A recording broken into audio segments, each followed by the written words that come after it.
If you see low-flying helicopters over the Las Vegas Strip during the next few days, don't be alarmed.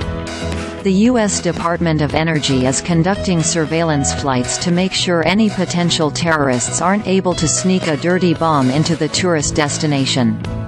And, believe it or not, it's the kind of surveillance that's been happening since the 1970s, even if it doesn't always get a public announcement. The low-flying aircraft are operated by the National Nuclear Security Administration under a special group called the Nuclear Emergency Support Team, which was established almost 50 years ago to protect the U.S. from nuclear threats. The flights are scheduled for Friday, December 29 and Sunday, December 31 to prepare for the big New Year's Eve celebrations in Las Vegas. The public may see NNSA's twin-engine Bell 412 helicopter, which is equipped with radiation sensing technology, the Department of Energy said in a press release on Wednesday. The helicopter will fly in a grid pattern over the areas at 150 feet, or higher, above the ground at a speed of approximately 80 miles per hour.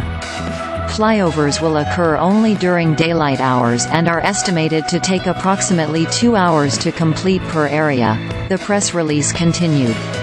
The helicopter flights first measure the amount of background radiation that's naturally occurring in a major city and allow investigators to look out for any abnormal radiation, which would be present if terrorists ever constructed what's called a dirty bomb from nuclear material. The NEST task force was first set up in 1975 after a number of nuclear threats against major American cities, many of which didn't make the evening news and were only revealed decades later in the book Defusing Armageddon by Jeffrey T. Richelson. Some of the threats turned out to be just kids, like the 14-year-old who threatened to blow up Orlando in 1970 if he didn't get $1 million. But other threats stemmed from instances where actual nuclear material was stolen from U.S. labs. And that's why NEST has been in action ever since, largely working behind the scenes, as many Americans have no idea that the Department of Energy is even monitoring for such things. But they're constantly monitoring for nuclear threats, especially during large events like the Super Bowl or New Year's Eve celebrations in a city like Las Vegas. The exceptional part is the fact that NNSA is announcing their plans to monitor a particular city at a specific time.